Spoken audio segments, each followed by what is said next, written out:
ಅವ್ರು ಏನು ಕಷ್ಟಪಟ್ಟು ಆನಂದ್ ಕುಮಾರ್ ಅಂತ IRI ಸೈಂಟಿಸ್ಟ್ ಅವರು ಮಾಡಿದ್ದವರು. ಆ ಜೀನು ಈ ಜೀನು ಅದು ಸಿಂಥೆಟಿಕ್ ಜೀನು, 2 ಜೀನುಗಳನ್ನು ಸೇರಿಸಿ ಮಾಡಿದಂಥ ಒಂದು ಹೊಸ ಟಾಕ್ಸಿನ್ ಜೀನ್ ಅದು. ಆದರೆ ಈ K1AC ಜೀನನ್ನ ಡಿಟರ್ಮಿನ್ ಮಾಡೋದಕ್ಕೆ ಏನಾಗುತ್ತೆ, ಅದರಲ್ಲಿ ಗಿಡದಲ್ಲಿ ಇದೆಯಾ ಇಲ್ವಾ ಅಂತ ಪತ್ತೆ ಹಚ್ಚೋದಕ್ಕೆ ಒಂದು ಮೆಕ್ಯಾನಿಸಮ್ ಇದೆ, ಒಂದು ಸಿಸ್ಟಮ್ ಇದೆ. ಅದಕ್ಕೆ ಬಾನ್ಸಾಂಟ ಕಂಪನಿಯವರು ಖರ್ಚು ಮಾಡಿ ಆ ವ್ಯವಸ್ಥೆನೆಲ್ಲ ಮಾಡ್ಕೊಂಡಿದ್ದಾರೆ. ಆ ಥರ ದುಬಾರಿ ಖರ್ಚುಗಳನ್ನ ಮಾಡಿ ರಿಸರ್ಚ್ ಮಾಡಿ ಅದನ್ನ ಈ ಜೀನು ಇದೇ ಜೀನು ಇದಲ್ಲ ಅಂತ ಹೇಳೋ ಅಂತ ಒಂದು ವ್ಯವಸ್ಥೆ ಏನಿದೆ, ಆ K1ACF ಜೀನ್ ಏನು ಆನಂದ್ ಕುಮಾರ್ ಅವ್ರು ಮಾಡಿದಾರಲ್ಲ ಸಿಂಥೆಟಿಕ್ ಜೀನು, ಆ ಜೀನಲ್ಲಿ ಇನ್ನೂ ಆಗಿಲ್ಲ. ಅದು it calls for lot of investment. But in the mean time ಏನಾಗಿದೆ ಅಂತಂದ್ರೆ, ಈ ಜೀನ್ ಇದ್ದಿದ್ದ ಕಡೆ ಏನು ಮೆಥಡಾಲಜಿ ಇದನ್ನ ಉಪಯೋಗಿಸ್ತಾ ಇದ್ದಾರೆ K1AC-ಗೆ, ಅದನ್ನ ಹಾಕಿದ್ರೆ ಇದನ್ನು ಬರ್ತದೆ.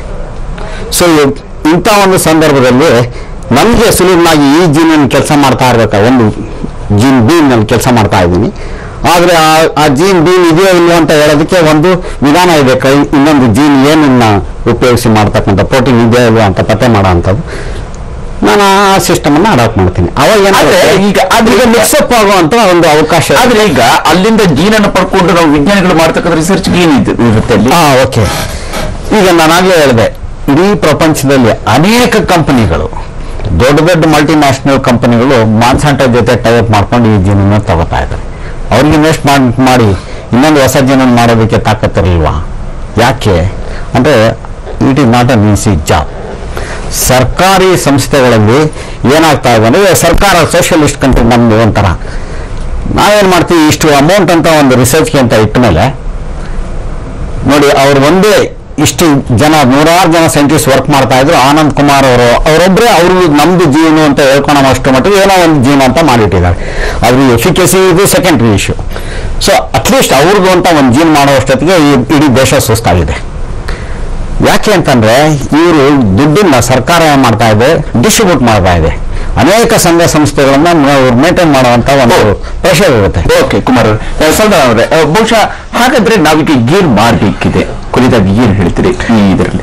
ಇವಾಗ ಮೇನ್ ಇಶ್ಯೂ ಇರೋದೇನೆಂದ್ರೆ, ನಮ್ಮ ಒಂದು ಜೀವ ವೈವಿಧ್ಯ ಇದು ಬಯೋಡೈವರ್ಸಿಟಿ ಏನಿದೆ ಅದನ್ನ ಪ್ರೊಟೆಕ್ಟ್ ಮಾಡಲಿಕ್ಕೆ ಸರ್ಕಾರ ವಾರ್ ಫುಟಿಂಗ್ ಸ್ಟೆಪ್ಸ್ ತಗೊಳ್ಬೇಕಾಗಿದೆ.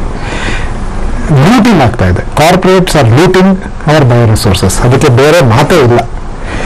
ಒಂದು ಡೈರೆಕ್ಟ್ ಆಗಿ ಲೀಗಲ್ ಆಗಿ ಲೂಟಿಂಗ್ ಆಗ್ತಾ ಇದೆ, ಇನ್ನೊಂದು ಇಲ್ಲಿಗಲ್ ಆಗಿ ಸಾಕಷ್ಟು ಆಗ್ತಾ ಇದೆ. ಕತ್ಕೊಂಡು ಹೋಗೋದೊಂದು ಅದರ material ಇಲ್ಲಿಗಲಿ accessing bio resources, modifying it. ಗೊತ್ತಿಲ್ಲದೆ ನಾವು ಯಾವುದೋ ಒಂದು ಟೂತ್ ಪೇಸ್ಟು ಅಥವಾ ಕ್ರೀಮು ಇದರಲ್ಲಿ ಬರ್ತಾ ಇರ್ಬೋದು. ಅದು ಪತ್ತೆ ಅಷ್ಟು ಇವರು ಪ್ರೊಫೆಸರ್ ಹೇಳಿದಂಗೆ ನಮ್ಮಲ್ಲಿ ಫೆಸಿಲಿಟೀಸ್ ಇಲ್ಲ. ನಾವು are not creating that regulatory atmosphere. So ನಮ್ಮಲ್ಲಿ ನಮ್ಮ ಜಾಬಲ್ಲಿ ಎಷ್ಟು ಕತ್ಕೊಂಡು ಹೋಗ್ತೇವೆ ಅಂತ ನಮ್ಗೆ ಗೊತ್ತಿಲ್ಲ. ಸೊ ಇಷ್ಟು ಈ ಒಂದು dangerous situation we are stuck. So ಪ್ರಶ್ನೆ ಇದಾಗಿರೋದೇನೆಂದ್ರೆ, you have to show one very good example. Monsanto ಮತ್ತು ನಮ್ಮ university of agriculture sciences professor ಸೇರಿ they have done something criminal. ಗೊತ್ತಿದ್ದು ಕತ್ಕೊಂಡು ಹೋಗಿದ್ದಾರೆ. ಇವಾಗ ಅದೇ ನಾನು ಕೇಳೋ ಪ್ರಶ್ನೆ, ನೀವು USA ಹೋಗ್ಬಿಟ್ಟು ಅಲ್ಲಿಂದ ಒಂದು ಬೇಡ ತಗೊಂಡು ಬನ್ನಿ, ಆಗುತ್ತಾ ನೋಡಿ. ಅಲ್ಲೇನಾದ್ರೂ ನೀವು ಕಸ್ಟಮ್ಸಲ್ಲಿ ಸಿಕ್ಕಾಕೊಂಡ್ರೆ ಎಂಥ ಶಿಕ್ಷೆ ಕೊಡ್ತಾರೆ ನಿಮಗೆ? Why should we be lenient? Law ಬರೀ ಅವ್ರ ದೇಶದಲ್ಲಿ ಇರೋದಾ, ನಮ್ಮ ದೇಶದಲ್ಲಿ ಇಲ್ವಾ? ನಮ್ಮ ದೇಶದ ಲಾಗೆ ಏನು ಬೆಲೆ ಇಲ್ವಾ? ಪ್ರೊಫೆಸರ್ ಆಗಲಿ MD ಆಗಲಿ ನಮಗೇನಂತೆ? ಅದೇ ಒಂದು ಪಾಪದಲ್ಲಿ ತಪ್ಪು ಮಾಡಿದ್ರೆ ಅವ್ನು ಜೈಲಲ್ಲಿ ಹಾಕ್ಬಿಡ್ತೀರ. ಅಂಬೇಡ್ಕರ್ ಆಗಿ ಅವ್ನು ಬರೋ ವರ್ಷ ಅವ್ನು ಸತ್ತೋಗ್ಬಿಡ್ತಾನೆ. ಇಂಥವ್ರಿಗೆ ನಾವು ಬೇಲ್ ಕೊಡೋದು, ಮತ್ತೆ ಇವ್ರಿಗೆ ಸೇಫ್ ಗಾರ್ಡ್ ಮಾಡೋದು, ಮತ್ತೆ ತಪ್ಪು ಮಾಡಿದ ಅಂತ ಹೇಳಿ 10 ಜನ ಇರೋದು, 3 ಕಾನ್ಫರೆನ್ಸ್ ಮಾಡೋದು. ಅಷ್ಟೊಂದು ಪೊಲಿಟಿಷಿಯನ್ಸ್ ಮಾತಾಡ್ತಾರೆ ಅವ್ರ ಪರವಾಗಿ. ರೈತರ ಬಗ್ಗೆ ಯಾಕೆ ಮಾತಾಡ್ತಿಲ್ಲ ಅವರು? ರೈತರಿಗೆ ಆಗಿರೋ ಲಾಸ್ ಬಗ್ಗೆ ಯಾಕೆ ಮಾತಾಡ್ತಿಲ್ಲ ಅವರು? ನಿಜವಾಗ ನಮ್ಗೆ ಕೃಷ್ಣ ಬೈರೇಗೌಡರ ಮೇಲೆ ಸಿಟ್ಟಿರೋದಿದೆ. ಅಗ್ರಿಕಲ್ಚರ್ ಮಿನಿಸ್ಟರ್ ಆದ್ರೂ ನೀವು ಇದ್ರ ಬಗ್ಗೆ why did you not set up the commission of enquiry? Almost 1 year ಆಗ್ತಾ ಬಂತು. ಈಗ ಆ ಆಪರ್ಚುನಿಟಿ ನಿಮಗೆ ಮತ್ತೆ ಸಿಗುತ್ತಾ? ಅದು ಕರ್ನಾಟಕದಲ್ಲಿ ಶುರು ಮಾಡಿ ನೀವು. Maybe Tamil Nadu will follow, maybe UP will follow. We have given you opportunity. ಇದು ನೀವು ಮಾಡಬೇಕಾಗಿರುವಂಥ ಕೆಲಸ ನಾವು ಮಾಡಿದ್ದೇವೆ.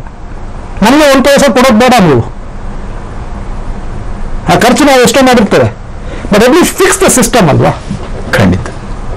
ಗ್ರಾಮ ಸಭೆಯಲ್ಲಿ ಬಯೋಡೈವರ್ಸಿಟಿ ಮ್ಯಾನೇಜ್ಮೆಂಟ್ ಕಮಿಟಿ ಕೂಡಲೇ ಆಗಬೇಕು. ಸ್ಥಳೀಯ ಜನರು they know what they are losing. ಅವ್ರು ಕಂಪ್ಲೇಂಟ್ ಹಾಕಿದ್ರೆ ಕಂಪ್ಲೇಂಟ್ ತಗೊಳ್ಳೋ ಅಂತ ವ್ಯವಸ್ಥೆಗಳಿಲ್ಲ ನಮ್ಮಲ್ಲಿ ಈಗ. ಬಯೋಡೈವರ್ಸಿಟಿ ಬೋರ್ಡಲ್ಲಿ ಇಬ್ರು ಇರ್ತಾರೆ, ಅವ್ರನ್ನ ಟ್ರಾನ್ಸ್ಫರ್ ಮಾಡ್ತಾ ಇರ್ತಾರೆ. ಎಲ್ಲಿ ನಾವು ಪೊಲೀಸ್ ನಿಜವಾಗ್ಲೂ ಹಾಕ್ಬೇಕೋ ಅಲ್ಲಿ ಪೊಲೀಸ್ನ ಟ್ರಾನ್ಸ್ಫರ್ ಮಾಡ್ತಾ ಇರ್ತೀವಿ ನಾವು. So it's very dangerous, very critical ಆಗಿದೆ ಸಿಚುವೇಶನ್. ಖಂಡಿತ.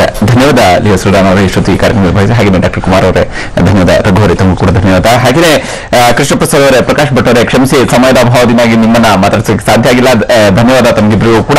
ಒಟ್ಟಾರೆಯಾಗಿ ರಾಜ್ಯ ಸರ್ಕಾರಕ್ಕೆ ಕೇಳುವಂತದ್ದು, ಕೃಷಿ ಸಚಿವರಾಗಿರ್ತಕ್ಕಂಥ ಕೃಷ್ಣ ಬೈರೇಗೌಡರಿಗೆ ಕೇಳ್ತಾ ಇರುವಂತದ್ದು, ನಿಜಕ್ಕೂ ಕೂಡ ನಿಮ್ಗೆ ಬದ್ಧತೆ ಇದ್ರೆ ರಾಜ್ಯ ಸರ್ಕಾರಕ್ಕೆ ನಿಜಕ್ಕೂ ಕೂಡ ರೈತರ ಹಿತವನ್ನ ಕಾಪಾಡಬೇಕು, ಹಾಗೇನೆ ತನ್ನ ಕೃಷಿ ಉತ್ಪನ್ನಗಳ ತನ್ನ ಜೀವ ವೈವಿಧ್ಯದ ಭವಿಷ್ಯವನ್ನ ಕಾಪಾಡಿಕೊಳ್ಬೇಕು ಅನ್ನುವಂತಹ ಬದ್ಧತೆಯನ್ನ ರಾಜ್ಯ ಸರ್ಕಾರ ಪ್ರದರ್ಶಿಸೋದಾದ್ರೆ ಮೊದಲು ಇಲ್ಲಿ ತಪ್ಪಿತಸ್ಥರು ಯಾರಿದ್ದಾರೆ ಅದನ್ನ ಪತ್ತೆ ಹಚ್ಚಬೇಕು ಮತ್ತು ಅವರ ವಿರುದ್ಧ ಸರಿಯಾದಂತಹ ಕ್ರಮ ಕೈಗೊಳ್ಳುವ ಕಡೆಗೆ ರಾಜ್ಯ ಸರ್ಕಾರ ಮುಂದಾಗಬೇಕು. ಇದು ನಮ್ಮ ಒತ್ತಾಯ ಕೂಡ. ಇದು ಈ ಹೊತ್ತಿನ ವಿಶೇಷ. ನಿರಂತರ ಸುದ್ದಿಯಾಗಿ ನೋಡ್ತಾರೆ TV9.